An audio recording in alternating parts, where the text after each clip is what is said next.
আসসালামু আলাইকুম। প্রিয় দর্শক, অন্য মঞ্চের আলাপচারিতায় আপনাদের সকলকে আমন্ত্রণ জানাচ্ছি।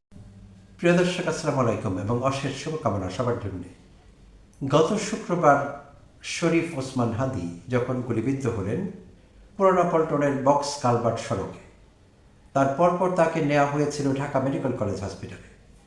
তো সেখান থেকে পরিবারের ইচ্ছায় বা সিচুয়েশন অনুযায়ী তাকে পরে ট্রান্সফার করা হয়েছিল এভার কেয়ার হসপিটালে। এভার কেয়ার হসপিটাল হয়ে গত সোমবার অপরাহ্নে তাকে নেওয়া হয়েছিল একটি এয়ার অ্যাম্বুলেন্সে করে সিঙ্গাপুরে। আর তিনি সিঙ্গাপুরের জেনারেল হসপিটালে ভর্তি আছেন, সেটি আমরা জানি সোমবার থেকেই, এবং সেখানে তার চিকিৎসা চলছে। আর আমরা এখানে বাংলাদেশে বলতে গেলে পুরো বাংলাদেশ, শুধু আওয়ামী বাকশালীদের ছাড়া পুরো বাংলাদেশ হাদির সুস্থতা কামনা করছি এবং চাইছি তিনি বিপদমুক্ত হয়ে সুস্থ হয়ে আবার বাংলাদেশে ফিরে আসুন। তার জন্য আমরা দোয়া করছি। পুরো দেশের মানুষ উদ্বেগ উৎকণ্ঠার মধ্য দিয়ে আমাদের সময় পার করছি এবং যেভাবে সম্ভব আমরা তার সম্পর্কে আপডেটস জানবার চেষ্টা করছি। তো আজই দিন শেষে জানা গিয়েছিল যে হাদির মস্তিষ্কে রক্ত সঞ্চালনের বিষয়ে যে কিছু জটিলতা ছিল, সেই জটিলতা কমেনি, কিছুটা বেড়ে গিয়েছে। তো এটি নতুন করে উদ্বেগ উৎকণ্ঠার জন্ম দিয়েছিল। ভালো খবর আমরা আশা করছিলাম যেখানে, সেখানে পরিস্থিতি খারাপের দিকে যাচ্ছিল। আজ দিন শেষে এটি জানা গিয়েছিল। আর পরে আমরা জানতে পারলাম কিছুটা রাতের বেলা প্রধান উপদেষ্টার প্রেস সেক্রেটারি জনাব শফিকুল আলম তিনি তার ভেরিফাইড ফেসবুক থেকে একটি পোস্ট দিয়েছেন। সেই পোস্টে তিনি আমাদের জানালেন হাদির সর্বশেষ শারীরিক অবস্থা। তো সেখানেও আমরা ভালো কিছু জানতে পারলাম না, আসলে আমাদের উৎকণ্ঠা আরও বেড়ে গিয়েছে। তো সেখানে তিনি পরিষ্কার করে জানালেন যে হাদির শারীরিক অবস্থা সংকটাপন্ন, খুবই সংকটাপন্ন। আর এই অবস্থা আমাদের প্রধান উপদেষ্টা ডক্টর ইউনুসকে সিঙ্গাপুর থেকে ফোনে জানিয়েছেন সিঙ্গাপুরের পররাষ্ট্রমন্ত্রী ভিভিয়ান বালাকৃষ্ণন। তো সিঙ্গাপুরের পররাষ্ট্রমন্ত্রী কিভাবে জানালেন? তো জানা গিয়েছে আজই দিনের বেলা কখনো মিস্টার ভিভিয়ান বালাকৃষ্ণন তিনি গিয়েছিলেন সেই জেনারেল হসপিটালে সিঙ্গাপুরের আমাদের হাদিকে দেখতে। তো তিনি হয়তো কোনোভাবে জানতে পেরেছিলেন যে বাংলাদেশে যে জুলাই বিপ্লব হয়েছে বা জুলাই অভ্যুত্থান, সেখানে হাদি একজন সম্মুখ সারির জুলাই যোদ্ধা। আর সেটি জেনেই তিনি হাদির ব্যাপারে আগ্রহী হয়েছেন এবং নিজ দায়িত্বে, সিঙ্গাপুরের মতো একটি অ্যাডভান্সড কান্ট্রির পররাষ্ট্রমন্ত্রী, তার অনেক ব্যস্ত থাকবার কথা। তো সব ব্যস্ততাকে এক পাশে রেখে তিনি হসপিটালে ছুটে গেলেন হাদিকে দেখতে এবং তিনি নিজের চোখে হাদির অবস্থা দেখলেন। দেখে তার কাছে সংকটাপন্ন মনে হয়েছে এবং সেইটি তিনি নিজেই ফোন করে আমাদের প্রধান উপদেষ্টাকে জানালেন যে হাদির শারীরিক অবস্থা খুবই সংকটাপন্ন। তো এইটি আমাদের উদ্বেগ আরও বাড়িয়ে দিয়েছে নিঃসন্দেহে। আর প্রধান উপদেষ্টা এরই প্রেক্ষিতে দেশবাসীকে আহ্বান জানিয়েছেন শরীফ ওসমান হাদির জন্য দোয়া করতে এবং প্রার্থনা করতে। আর এর বাইরে আসলে আপাতত আমাদের বিশেষ কিছু করবারও নেই, কারণ হাদি একটি ভিন্ন দেশে আছেন আর সেখানে তার চিকিৎসা চলছে এবং সর্বোত্তম চিকিৎসাই চলছে যতটুকু সম্ভব। সিঙ্গাপুরের চিকিৎসা ওয়ার্ল্ডের মধ্যে একেবারেই প্রথম সারি। তো ভালো জায়গায় তিনি আছেন এবং তার চিকিৎসা ভালোভাবেই চলছে। তারপরও তার যে আঘাতটি মস্তিষ্কে, যতদূর জানা গেছে তার মস্তিষ্কে গুলির একটি অংশ এখনো রয়ে গিয়েছে। তো সেটি বিপজ্জনক এবং সেটি জটিলতা বাড়াচ্ছে ক্রমশই। আর সিঙ্গাপুরের ডাক্তাররাও তাদের মেডিকেল বোর্ড সিদ্ধান্ত নিতে পারছেন না তাদের কি এই মুহূর্তে আরেকটি অপারেশন করা উচিত, আরেকটি সার্জিক্যাল অপারেশন হয়ে যাওয়া দরকার গুলির যে অংশটুকু রয়ে গিয়েছে সে অংশটুকু বের করবার জন্য ব্রেন থেকে। তো চাইলে তারা অপারেশনটি করে দিতে পারতেন, শুরু করতে পারতেন, কিন্তু তাদের আবার আশঙ্কাও রয়েছে যে যেই জায়গায় গুলিটি আটকে আছে সেটি খুবই সংবেদনশীল জায়গা, আর অপারেশন করলে পরিস্থিতি জটিলতর হতে পারে। তো সেই আশঙ্কার থেকেও তারা ঠিক এখন ডিসাইড করতে পারেননি অপারেশনটি কি করবেন নাকি করবেন না। তারাই আবার চিন্তা করছেন হাদিকে যুক্তরাষ্ট্রে কিংবা যুক্তরাজ্যে নিয়ে যাওয়া যায় কিনা আরেকটু অ্যাডভান্স চিকিৎসার জন্য। মস্তিষ্কের যে অপারেশনটির কথা বলছিলাম গুলির অবশিষ্টাংশ বের করবার জন্য, সেটি একটি জটিল এবং সফিস্টিকেটেড সার্জিক্যাল অপারেশন। তো সেটি হয়তো যুক্তরাষ্ট্রে বা যুক্তরাজ্যে আরও ভালোভাবে করবার সম্ভাবনা আছে। তো এই সম্ভাবনা নিয়েও সিঙ্গাপুরের ডাক্তাররা কিন্তু কাজ করছেন। কিন্তু এখানেও আরেকটি জটিলতা দেখা দিয়েছে, আর সেটি হলো যুক্তরাজ্য কিংবা যুক্তরাষ্ট্রে যেতে হলে বেশ লম্বা সফর, তার ফ্লাইং টাইম বেশ ভালোই আছে। তো এই লম্বা সফর, হাদির যে শারীরিক অবস্থা এখন, তার শরীর সেইটি কুলোতে পারবে কিনা, তো এই চিন্তাটিও ডাক্তার সাহেবরা করছেন। তো তারা হয়তো অপেক্ষা করছেন তার শারীরিক অবস্থা একটু স্থিতিশীল হলে, যখনই তারা মনে করবেন যে হাদি ফ্লাই করবার উপযোগী হয়েছেন, ফ্লাই করবার জন্য ফিজিক্যালি ফিট, তখন তারা হয়তো দুই দেশের কোনো এক দেশে তাকে পাঠাবেন, যুক্তরাজ্যে কিংবা যুক্তরাষ্ট্রে। আপাতত এরকমই প্ল্যান ডাক্তারদের। সিঙ্গাপুরে এই মুহূর্তে সেই অপারেশনটি তার এখন আর হচ্ছে না, যদিও সম্ভাবনা যাচাই করছিলেন ডাক্তাররা, কিন্তু তারা ঝুঁকিপূর্ণ মনে করছেন এই মুহূর্তে, তাই সে অপারেশনটি আপাতত করছেন না, এটুকুই জানা গিয়েছে। তো এই ছিল তার সর্বশেষ শারীরিক অবস্থার খবর। আর এর বাইরে তাকে যারা গুলি করেছেন, সেই শুটার মাসুদ এবং তার আরেক সহযোগী, যে তাকে সহযোগিতা করেছে বাইক চালিয়ে, আলমগীর শেখ, এই দুজনই পলাতক আছে আমরা জানি, এবং তাদেরকে ধরবার জন্য পুলিশ সর্বাত্মক চেষ্টা করছে বাংলাদেশে, যতটুকু খোঁজখবর যেখান থেকে পাওয়া সম্ভব। তো সব রকমের সম্ভাব্য যত রকমের খবর আছে, সব খবর ঘেটে ঘুটে বিশ্লেষণে যা দাঁড়ায়, আইনশৃঙ্খলা রক্ষাকারী বাহিনীরও এই অভিমত যে মাসুদ বা আলমগীর তারা দুজনের কেউ দেশে নেই, তারা সঙ্গে সঙ্গে পালিয়েছে। ময়মনসিংহ সীমান্ত দিয়ে তারা পগারপার সীমান্তের ওপারে ভারতে আশ্রয় নিয়েছে। এবং শুধু তাই না, আমরা আরও কিছু খবর জানতে পারলাম যে আওয়ামী বাকশালী সেই টাকা পাচারকারী, সেই দৈত্য, সেই দানব জাহাঙ্গীর কবির নানক, মুজিব কোট গায়ে দিয়ে বড় বড় কথা বলতেন, সেই দুর্বৃত্ত সীমান্তের ওপারে এই দুজন শুটারকে, মাসুদ এবং আলমগীর, আশ্রয় দিচ্ছেন। থাকা খাওয়া থেকে শুরু করে সিম কিনে দেওয়া, অন্যান্য যত রকমের সাপোর্ট দেবার আছে, এই জাহাঙ্গীর কবির নানক তাদেরকে সেই সাপোর্ট দিচ্ছেন। এই খবর আমরা আগেই পেয়েছিলাম, প্রিয় দর্শক আপনারাও জানেন। তো এরই মধ্যে ঢাকার কেরানীগঞ্জ থেকে গ্রেপ্তার করা হয়েছে শুটার মাসুদের বাবা হুমায়ুন কবির এবং তার মা হাসি বেগমকে, এবং আজ তাদেরকে আদালতে সোপর্দ করা হয়েছিল ঢাকার মেট্রোপলিটন ম্যাজিস্ট্রেট আদালতে। এবং মেট্রোপলিটন ম্যাজিস্ট্রেটের খাস কামরায় তারা জবানবন্দি দিয়েছেন, মা বাবা দুজনেই। তো সেই জবানবন্দিতে তারা কিছু তথ্য দিয়েছেন, চাঞ্চল্যকর তথ্য। আর সেই তথ্যগুলো হলো যে এই দুজনকে পালিয়ে যেতে এই মা বাবা, শুটার মাসুদের মা বাবা, মাসুদ করিম ওরফে মাসুদ ওরফে দাউদ খান, তার নামটি বিশাল রাজকীয় নাম সেই শুটার মাসুদের। তো তার মা বাবা তারা দুজন কিভাবে পালিয়ে গেলেন, পালিয়ে যেতে সাহায্য করেছেন, তারা সব রকমের সহযোগিতা দিয়েছেন, তো সেই বিষয়ে মুখ খুলেছেন। তো আপাতত এটুকুই জানা গেছে যে পালিয়ে যেতে সাহায্য করেছেন। কিভাবে করেছেন পুরো ডিটেইল এখনও আমরা জানি না। তো নতুন নতুন স্টোরিজ আনফোল্ড করছে, তা আমরা হয়তো কালকে পর্যন্ত আরও অনেক আপডেট পাবো এই বিষয়ে। আর অনেক ক্ষেত্রেই প্রচুর গুজব ছড়িয়ে পড়েছে, সমাজ মাধ্যমেও এই বিষয়ে প্রচুর গুজব দেখা যাচ্ছে। তো বেশিরভাগই গুজব বলবো। তো গুজব রটনাকারী একটি মহল আছে, তারা যে কোনো পরিস্থিতিতে গুজব রটাতে, ভিউ বাড়াবার জন্য তারা এগুলো করে থাকেন। তো এগুলো কোনো কনক্রিট খবর না। তো কাল পর্যন্ত আমরা হয়তো আরও কিছু কনক্রিট খবর পাবো এই বিষয়ে, বস্তুনিষ্ঠ খবর। তখন হয়তো জানা যাবে যে আসলে বিষয়টি কী, তারা এক্স্যাক্টলি কোথায় আছেন বা সব কিছু কীভাবে ঘটলো। এখন পর্যন্ত যা জানা গিয়েছে সে তো গিয়েছেই, কিন্তু সেটি যথেষ্ট না, তাদেরকে প্রসিকিউট করবার জন্য যথেষ্ট না সেটি। তো কালকে পর্যন্ত আরও আপডেটসের জন্য আমরা অপেক্ষা করবো। সো নতুন আসসালামু আলাইকুম রহমতুল্লাহি ওবরকাতুহু। সম্মানিত দর্শক, ইনকিলাব মঞ্চের মুখপাত্র জনাব ওসমান হাদি আততায়ীর গুলিতে মারাত্মকভাবে আহত হয়েছিলেন। আহত হওয়ার পর পুরো দেশ জাতি তার জন্য আর্তনাদ করে উঠেছে। তার প্রতি মমত্ব এবং ভালোবাসা, বলতে গেলে যারা তার দ্বারা ক্ষতিগ্রস্ত ছিলেন তাদেরকেও নিশ্চুপ করতে বাধ্য হয়েছে। পুরো দেশ এবং জাতি তার প্রতি যে সহমর্মিতা জানিয়েছে, ভালোবাসা জানিয়েছে, তাকে যেভাবে মানুষ দোয়ায় অন্তর্ভুক্ত করেছে, সাম্প্রতিক সময়ে কোনো একজন ব্যক্তিকে নিয়ে এভাবে ঐক্যমত্য হয়নি। যেভাবে তিনি আহত হয়েছেন, নর্মালি এই ধরনের আহত রোগী বাঁচে না, এবং তিনি এখনও পর্যন্ত বেঁচে আছেন। ঢাকা মেডিকেল থেকে তাকে এভার কেয়ারে নেওয়া হয়েছে, সেখানে অপারেশন করা হয়েছে। এভার কেয়ার থেকে আবার তাকে সিঙ্গাপুরে নেওয়া হয়েছে উন্নততর চিকিৎসার জন্য। তিনি এই যে এখন পর্যন্ত যে বেঁচে আছেন, সম্ভবত মানুষের দোয়ায় মহান আল্লাহ রাব্বুল আলামিন তার দিকে ফিরে তাকিয়েছেন। তার অনেক সুকর্ম, ভালো কর্মগুলো সামনে চলে এসেছে তিনি আহত হওয়ার পর। ইতিপূর্বে তাকে একজন রাফ অ্যান্ড টাফ মানুষ হিসেবে মনে হতো, অনেকের কাছে তার অনেক বক্তব্য আপত্তিকর মনে হতো, অনেকে তার প্রতি বিক্ষুব্ধ ছিলেন।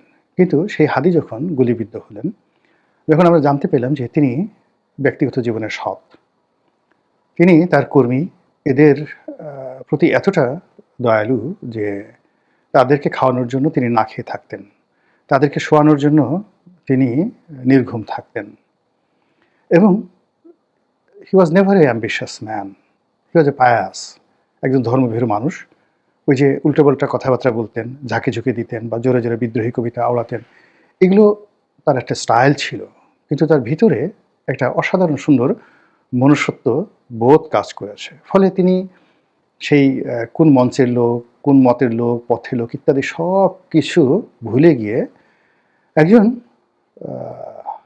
ওসমান হাদি, যিনি কিনা জুলাই আগস্ট বিপ্লবের একজন অগ্রনায়ক ছিলেন এবং গত 14টি মাস ধরে একটি রাজনীতির স্বপ্ন বাস্তবায়নের জন্য চেষ্টা করে যাচ্ছিলেন, তার সেই কর্মের প্রতি মানুষ যখন সহমর্মিতা প্রকাশ করেছে, ঠিক সেই সময় বাংলাদেশের চিহ্নিত কতগুলো দুষ্টচক্র তারা এই সেই ওসমান হাদির যে আহত শরীর, তার রক্ত ইত্যাদি নিয়ে যে নোংরা খেলা শুরু করেছে, এই নোংরা খেলার ফলে পুরো রাজনীতিটা এখন অশান্ত হয়ে পড়েছে।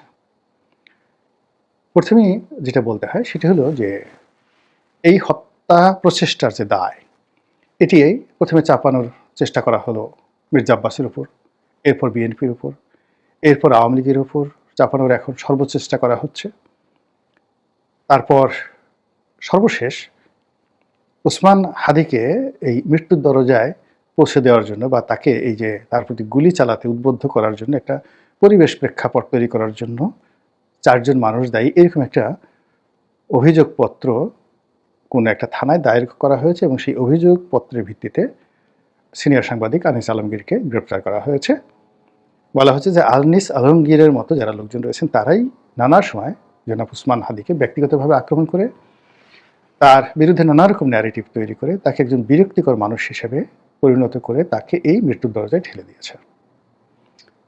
আমি ব্যক্তিগতভাবে জনাব ওসমান হাদিকে নিয়ে উনি আহত হওয়ার আগ পর্যন্ত কখনো একটা টু শব্দ উচ্চারণ করিনি এবং তার ব্যাপারে আমার কোনো আগ্রহই ছিল না কখনো। আমি আমার মতো করে কাজকর্ম করেছি, কিন্তু যখন তিনি আহত হলেন তখন আমি তার সম্পর্কে যে সকল ভিডিও দেখলাম, কথাবার্তা বললাম, এই আগে যেটা হলো যে অন্য সব মানুষের মতো আমিও তার প্রতি সমব্যথী হয়ে গেলাম। কিন্তু যারা এই ওসমান হাদির এই আহত হওয়াকে কেন্দ্র করে লাইমলাইটে আসার চেষ্টা করছেন, সরকারকে বিব্রত করার চেষ্টা করছেন, তারপরে অপরাধীদের যারা এই কাজ করেছে তাদেরকে চিহ্নিত করার নামে নানা রকম নাটক তৈরি করছেন, গল্প তৈরি করছেন, রাজপথ উত্তপ্ত করার চেষ্টা করছেন, রাজনীতির যারা প্রতিপক্ষ তাদেরকে নানাভাবে হেনস্থা করার চেষ্টা করছেন, খিস্তি খেয়েও করছেন, প্রথমত আমি তাদের সবার বিরুদ্ধে নিন্দাবাদ জ্ঞাপন করছি। দ্বিতীয়ত এই সকল মানুষ যারা রক্তের উপর নিজেদের লোভের প্রাসাদ নির্মাণ করে, অন্যের জীবনকে পুঁজি করে যারা ক্ষমতার লোভ করে, যারা এইরকম একটা হৃদয় বিদারক দৃশ্য, সেই হৃদয় বিদারক দৃশ্যকে পুঁজি করে তারা ফায়দা হাসিলের ধান্দা করে, এই সমস্ত মানুষ সরাসরি আল্লাহর গজবের দ্বারা আক্রান্ত হয়ে থাকেন। আমরা অতীতে আমাদের মহান মুক্তিযুদ্ধের সময় দেখেছি, আমাদের স্বৈরাচারের বিরুদ্ধে আন্দোলনের সময় দেখেছি, আমরা বিভিন্ন ক্ষমতাধর মানুষের পতন দেখেছি, বহু সম্মানিত মানুষের অসম্মান দেখেছি, বহু ধনী ব্যক্তিকে দেউলিয়া হতে দেখেছি, বহু স্বাস্থ্যবান মানুষকে রোগাক্রান্ত হয়ে, প্যারালাইজড হয়ে, পঙ্গু হয়ে, পচে গলে মরতে দেখেছি। এই জীবনের যে উল্লাস, এই জীবনের যে দম্ভিকতা, সেটা ক্ষমতার হোক, জীবনের হোক, যৌবনের হোক, তা খুবই ক্ষণস্থায়ী এবং আপেক্ষিক। আমরা প্রায় সবাই, হাতে গোনা 2-1 জন, তারা সামনে আসছে না, সবাই ভুলে গেছি যে আজ থেকে 15 মাস আগে 2024 সনের July, August, September, June July মাসে আমরা কেমন ছিলাম। আমরা ভুলে গেছি যে আমাদের ওই সময় অর্থনৈতিক অবস্থা, মানসিক অবস্থা, রাজনৈতিক অবস্থা কেমন ছিল। আমরা যে এখন সবাই তিড়িং বিড়িং করে লাফাচ্ছি, দম্ভ দেখাচ্ছি, মিথ্যা কথা বলছি, রাষ্ট্র ক্ষমতাকে ব্যবহার করছি, রাষ্ট্রীয় অর্থ লুটপাটের চেষ্টা করছি, ঘোর দুর্নীতিতে আকণ্ঠ নিমজ্জিত হয়ে যাচ্ছি এবং আমাদের প্রতিপক্ষকে সাবেক স্বৈরাচার ফ্যাসিস্ট হিসেবে যাকে আমরা গালাগাল দিই, সেই আওয়ামী লীগ সভানেত্রী শেখ হাসিনার যে সকল দোষ ত্রুটি আমরা সেই গত 15 বছর যাবৎ বলে আসছি এবং এখন যেগুলো আমরা আরও 100 গুণ ফুলিয়ে ফাঁপিয়ে বলছি, তার চেয়েও মর্মান্তিকভাবে নিষ্ঠুরভাবে আমরা এই গত 14 মাসে যে সকল অপকর্ম করেছি এবং করে যাচ্ছি তার পরিণতি নিঃসন্দেহে খুব দ্রুতই আমাদের দিকে চলে আসবে। আমাদের এই ক্ষুদ্র জীবনে আপনাদেরকে একটু স্মরণ করাই দিচ্ছি। দেখুন তো, স্বাধীনতার পরে যারা দম্ভ দেখিয়েছিল, সর্বহারা পার্টির নামে যারা সারা বাংলাদেশের হাজার হাজার মানুষকে খুন করতো শ্রেণী শত্রু নিধনের নামে, একজন সর্বহারার লোক আছে তাদের সুন্দর পরিণতি হয়েছে বলতে পারেন? নাই। এরপরে দ্বিতীয় শক্তি হিসেবে জাসদ এদেশের হাজার হাজার তরুণ তরুণীর জীবন ধ্বংস করে দিয়েছে এই জাসদের রাজনীতি। বলুন তো, জাসদের একজন সিঙ্গেল লোক সুন্দরভাবে সম্মান সহকারে মরতে পেরেছেন, মর্যাদা সহকারে মরতে পেরেছেন, তাদের পরিবার পরিজন এই সমাজে খুব ভালো অবস্থানে আছেন? নেই, কাউকে দেখাতে পারবেন না। এরপরে সেই বাকশাল এবং বঙ্গবন্ধুকে কেন্দ্র করে যে চক্রটি, তারা সে কম্বল চোর হোক, টিন চোর হোক, সোনা চোর হোক, সেই রিলিফ চোর হোক, যার কথা বঙ্গবন্ধু বলে গেছেন, একজন লোকে দেখান তো এই বাংলায় বেঁচে আছে সম্মান নিয়ে, মর্যাদা নিয়ে, এবং তাদের পরবর্তী প্রজন্ম সেই রিলিফ চোর, টিন চোর, বিস্কুট চোর, চিনি চোর, এই সিন্ডিকেটের সদস্যদের একটি বংশের একজন লোক এই বাংলাদেশে ভালো আছে আমাকে একটু দেখান, আমি দেখিনি। এরপরে যারা পরবর্তীতে সন্ত্রাস করেছে, সেটা সেই এরশাদ জামানায় হোক, কিংবা সাত্তার সাহেবের জামানায় হোক, কিংবা শহীদ প্রেসিডেন্ট জিয়াউর রহমানের জামানায় হোক, যারা রাষ্ট্রের সঙ্গে বেইমানি করেছে, তাদের যারা নিয়োগকর্তা তাদের বিরুদ্ধে বেইমানি করেছে, বিদেশি শক্তির প্রতিভূ বা এজেন্ট হয়ে দেশের বিরুদ্ধে কাজ করেছে, সেই 75-এর 15 আগস্ট থেকে 1991 সন পর্যন্ত একজন সিঙ্গেল লোক দেখার ভালো আছে, দেখাতে পারবেন না। তারপর 91 থেকে আপনি একেবারে 2024 সনের 5ই আগস্ট পর্যন্ত সকল মন্ত্রী, এমপি, সেক্রেটারি, আইজি, সেনাপ্রধান থেকে শুরু করে যে সমস্ত মানুষের বিরুদ্ধে আপনাদের ঘৃণা ছিল, রাগ ছিল, ক্রোধ ছিল, যাদের প্রতি আপনাদের অভিসম্পাত ছিল, যাদেরকে আপনারা মন্দ মানুষ হিসেবে জানতেন, একজন সিঙ্গেল লোক দেখান তো কারো পরিবার আছে কিনা, পরিবারের সদস্যরা ভালো আছে কিনা, কারো সুন্দর সুস্বাস্থ্য আছে কিনা, কারো সুনাম সুখ্যাতি আছে কিনা, কারো জীবনে সুখ শান্তি সমৃদ্ধি আছে কিনা, জীবনের যে উর্বরতা, ফার্টাইলিটি, এটি তাদের আছে কিনা, কিংবা তাদের যে করুণ পরিণতি আমাদের চোখের সামনে দেখতে পাচ্ছি। প্রত্যেকটি মানুষের একটা সিঙ্গেল লোক কেউ ভালো নেই। তো এত উদাহরণ থাকা সত্ত্বেও এই গত 14 মাসে আবার সেই পিপিলিকার পাখা হয় মরিবার তরে।